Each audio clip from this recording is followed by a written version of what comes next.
Телеканал «Юрган» совместно с отделом ГИБДД Сыктывкара и школьниками столицы Коми создаст персонажа, который будет учить правилам дорожного движения детей. Управление образования города в начале января запустило конкурс рисунков для школьников «Нарисуй движа». Так зовут персонажа, который поможет ребятам соблюдать правила поведения на дороге. Именно юные художники должны были изобразить будущего героя. С участием этого маскота наш телеканал создаст серию роликов, где движ будет доступно объяснять ребятам правила дорожного движения и тем самым спасать от беды.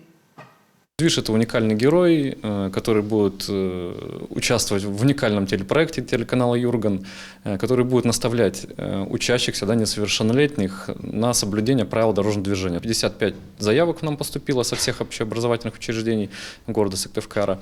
И из этих 55 будет выбран один победитель движ, который и станет героем, по которому будут сняты вот эти видеоролики. Кроме того, будет и своеобразный приз зрительских симпатий. Из 10 работ финалистов подписчики группы «Юргана» ВКонтакте выберут одну. Это будет движ подписчиков.